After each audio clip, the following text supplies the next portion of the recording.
ባለፈው የካቲት ወር አንድ አመት ስራ ዘመን የተራዘመለት የኢትዮጵያ ሀገራዊ ምክክር ኮሚሽን በአማራ ክልል ስሙን ያልጠቀሰው የፋኖ ኃይል አጀንዳ ማስገባቱን በዋና ኮሚሽነሩ ፕሮፌሰር መስፍን አርአያ በኩል ይፋ አድርጓል። የፋኖ ኃይሎችን በባህር ዳር ለተካሄደው የአጀንዳ ማሰባሰብ መርሃ ግብር ምላሽ ሰጥቷል። ከዚህ አንድ ወር አስቀድሞ በመጋቢት 11 ቀን 2017 ዓ.ም በፓርላማ የተሰየሙት ጠቅላይ ሚኒስትር አብይ አህመድ ከመንግስታቸው ጋር የሚነጋገሩ የፋኖ ኃይሎች መኖራቸውን መናገራቸው አይዘነጋም። በተከታዩ ጥንቅር እነዚህን ጉዳዮች እያፍታታን ለተወሰኑ ደቂቃዎች እንዘልቃለን። አብረን እንቆይ።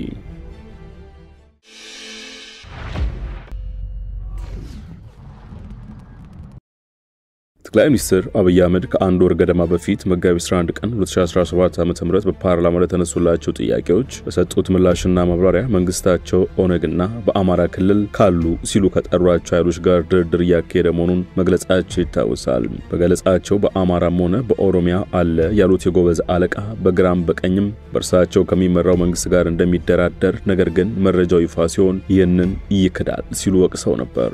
ባለፈው ፓርላማ ላይ ድርድር እያካሄድን ነው ከተቃዋሚዎች ጋር ብያችሁ ነበር።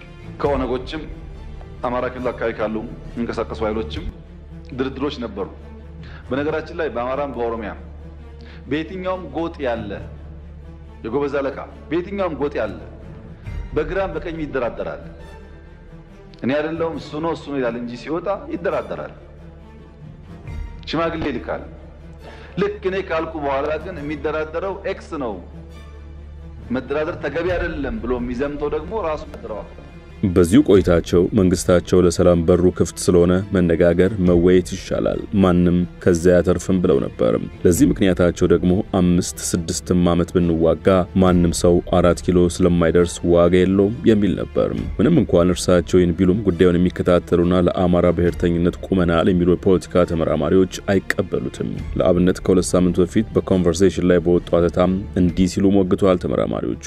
መንግስት ለሰላም ንግግር በሩ ክፍት መሆኑን ይገልጻል የሚለው ሀተታው ነገር ግን መተማመን ሊፈጥሩ የሚችሉ የፖለቲካ እስረኞችን እንደ መፍታት ያሉ እርምጃዎችን አልወሰደም። የአማራ ክልል ሰላም ምክር ቤት የተሰኘ አደረጃጀት ሁለቱ ኃይሎች ድርድር እንዲያካሂዱ የአመቻችነት ሚና ወስዶ ስራ ቢጀምርም ውጤታማ ሳይሆን ቀርቷል የሚለው ጽሁፉም የመንግስት የሰላም ጥሪዎች እጅ ስጡ ነው ሲሉ ይበይነዋል። መንግስት በተናጠል ከፋኖ አደረጃጀቶች ጋር የመነጋገር ፍላጎት አለው ሲል የሚቀጥሉ ተመራማሪዎቹ ይህም የፋኖ ኃይልን ይበልጥ ለመከፋፈል ያለመ መሆኑን ያመለክታሉ። ተመራማሪዎቹ ይህን ቢሉ የኢትዮጵያ ሀገራዊ ምክክር ዋና ኮሚሽነር ለመንግስት ውግንና ባለው ፋና ላይ ቀርቦ የሰጡት አስተያየት ከዚህ የሚቃረን ሆኗል። በአማራ ክልል ይገኛል ያሉት ነገር ግን ስሙን ያልጠቀሱ ታጣቂ ቡድን ባለፈው ሳምንት አጀንዳውን ለምክክር ኮሚሽኑ አስገብቷል ብለዋል። ከአንድ ታጣቂ ጋር ቡድን ጋራ እንደተገናኘው ተናግሬ ነበር ካሁን በፊትና ያው ታጣቂ ቡድን አሁንም ቢሆን አጀንዳቸውን በትክክል አዘጋጅተው ጥያቄያቸውን ሙሉ በሙሉ አዘጋጅተው በቅርቡ ልከውልኛል። እንደው ገና ለኢትዮጵያ ሀገራዊ ምክክር ቤት አላቀረብኩትም። ይሄ ባለፈው ሳምንት የሆነ ነው። እነኛን አጀንዳዎች በትክክል መምጣታቸውን አረጋግጦ እንደተባለው ወደ ሰላም መድረኩ መምጣቱ ምንም የሚባልለት ነገር አይደለም። ምክንያቱም የሰላሙ ሂደት ነው የተሻለ የሚሆነው። ምክንያቱም የጦርነት ሂደቱን ብዙ ጊዜ ተናግረናል ምን እንደሚያመጣ። መሳሪያ ፈታችሁ ሳይሆን መሳሪያ ተነጋግሮ ከመንግስት ጋር የሚያስፈቱ ወታደራዊ ክፍሎች አሉ ከፋኖም ከኢትዮጵያ መንግስት። ስለዚህ መሳሪያችሁን እንደያዛችሁ ወኪሎቻችሁን ላኩልን መጥቶ እዚህ አጀንዳቸውን ይስጡ ብለን ጥሪ አድርገናል። በመንግስት ሚዲያ ብቻ ሳይሆን በግል ሚዲያዎችም ጭምር ሰምታችሁ ብዬ አስባለሁ። በተለያዩ ስማቸውን አላነሳም። በጣም ብዙ መቅረብ ከማይፈልጉንም ጋር ቀርበን ምክንያቱም ምክክር ነውና እዛው ተናግረን ፕሮፌሰሩ ይህ ታጣቂ ቡድን ሲሉ የጠሩት የፋኖ ኃይል አጀንዳውን ያስገባው እንደ ተቋም ለኮሚሽኑ ሳይሆን በእርሳቸው በግል መሆኑን በዚሁ ቃለ መጠይቃቸው አመልክተዋል። ኮሚሽኑ በተቋቋመበት አዋጅ የሚሆን በስካውኑ አሰራር ከተለያዩ ህብረተሰብ ክፍሎች አጀንዳን የሚቀበለው ዘርግቻለሁ በሚለው መዋቅር እንጂ ለዋናው ኮሚሽነሩ መሆኑን የሚያመለክት መረጃ አለመኖሩን ስራውን ሲከታተሉ የቆዩ ታዛቢዎች ለሸገር ታይምስ ነግረዋታል። ይህን የህግና አሰራር ተጠየቅ ፕሮፌሰሩ ባያብራሩትም ገለጻቸውን ግን ቀጥለዋል። ከዜና ምንጩ በኩል ይህ ታጣቂ ሲሉ የጠሩት የፋኖ ኃይል የትኛው ነው የሚል ጥያቄ ቢቀርብላቸውም ከመናገር ተቆጥበዋል። ራሳቸው ይገልጹታል ሲሉም ተደምጠዋል። የዛን ታጣቂ ቡድን ማንነት መናገር የምችለው ያ ታጣቂ ቡድን ፈቃዱን ሲሰጠኝ ያ ታጣቂ ቡድን ደግሞ ወጥቶ እኔ ነኝ ካለ መብቱ ነው። ያንን ማለት እንችላለን።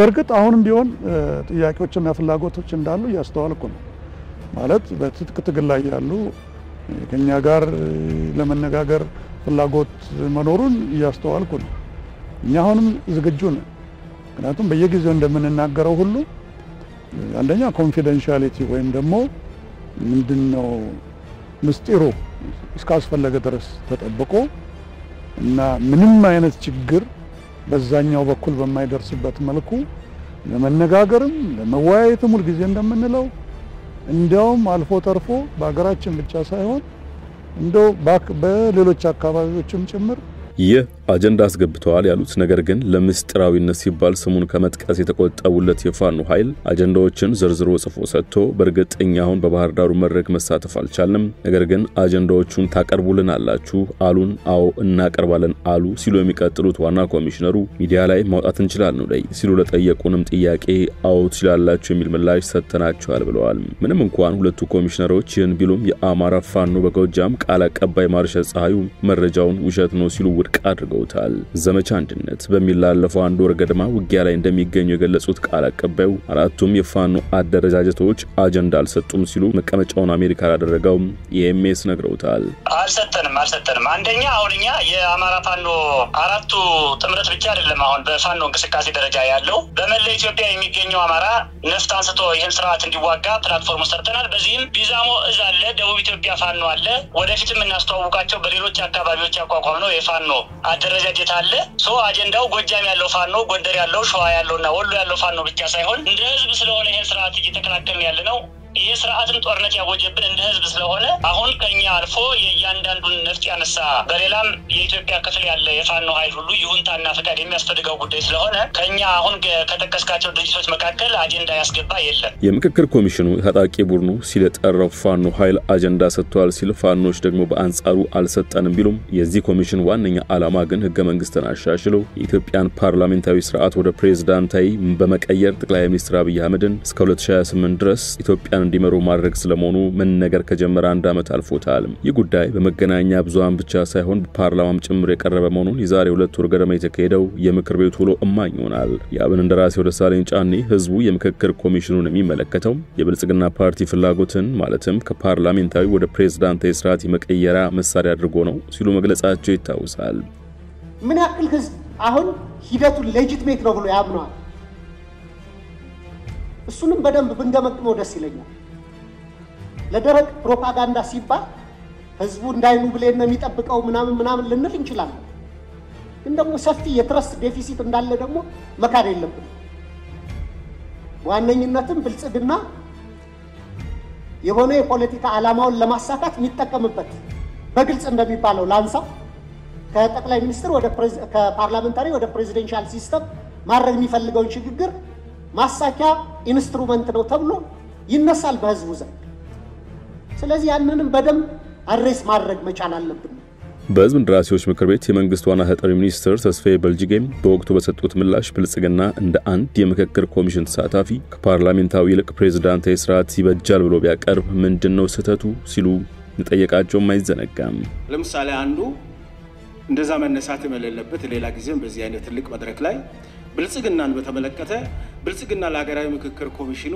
ይዞ የሚቀርባቸው እንደ አንድ ስቴክሆልደር የራሱ አጀንዳ አለ ወቅቱና ጊዜው ሲደርስ ያቀርባል ለምንድነው ብልጽግና ከኋላ ሀገራዊ ምክክር ኮሚሽን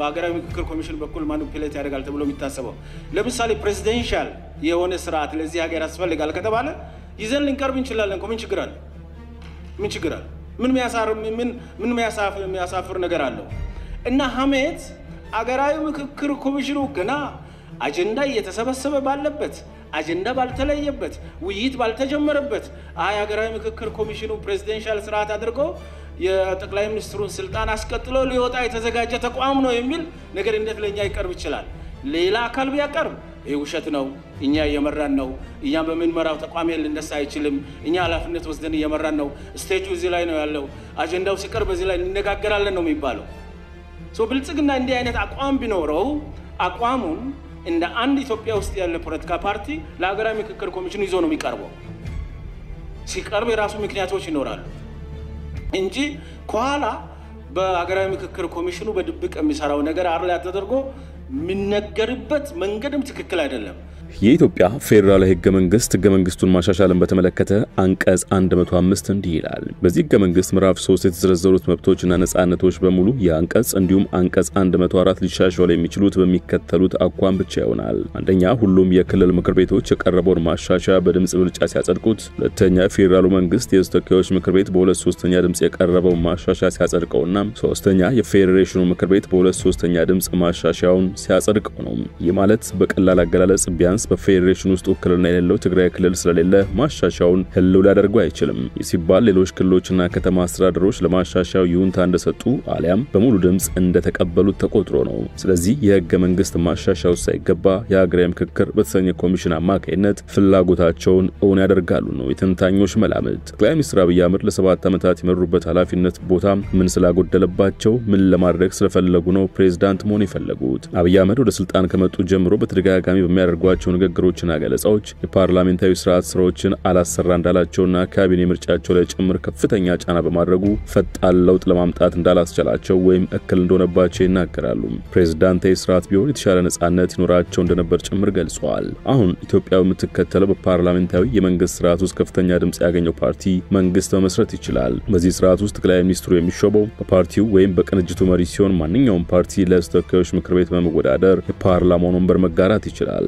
ፓርላሜንታዊ መንግስት ስርዓት የሥራ አስፈጻሚ አባላት ተጠሪነታቸው ለህዝብ ተወካዮች ምክር ቤት ይሆናል። ገዢው ፓርቲ ወይም ፓርላማው በጠቅላይ ሚኒስትሩ ላይ እምነት ካጣ ከስልጣን ያስነሳቸው ይችላል። በአንጻሩ በፕሬዝዳንታዊ ስርዓት ውስጥ ፕሬዝዳንቱ በቀጥታ በህዝብ የሚመረጥ ሲሆን ተጠሪነቱም ለህዝብ ይሆናል። ፕሬዝዳንታዊ ስርዓቱ ፕሬዝዳንቱ የሀገርና የመንግስት ርዕሰ መስተዳድር የሆኑበት የመንግስት ስርዓት ነው። በዚህ ስርዓት ውስጥ ሶስቱም የመንግስት አካላት ራሳቸውን የቻሉ ናቸው። ስለዚህም ይላሉ ተንታኞች አብይ ፕሬዝዳንት መሆን የፈለጉት አሁን እያደረጉት ካለውም በላይ ያለምንም የህግ ከልካይነት ያሻቸው እንዲያደርጉ ነው። ሸገር ታይምስ የተመለከተቻቸው ፖለቲካዊ መጣጥፎች ግን መፍትሄው ፓርላሜንታዊ አሊያም ፕሬዝዳንታዊ መሆኑ ላይ መሆናቸውን ያመለክታሉ።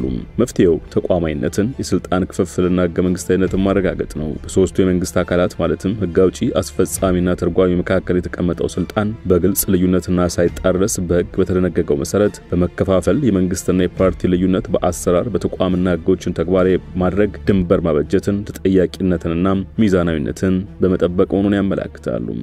ወደ ሸገር ታይምስ ተከታታዮች ለዛሬ አሰናዳንላችሁ ጥንቅር በዚሁ ተቋጭቷል። ስለተከታተላችሁን አመሰግነን። ጤና ይስጥልን።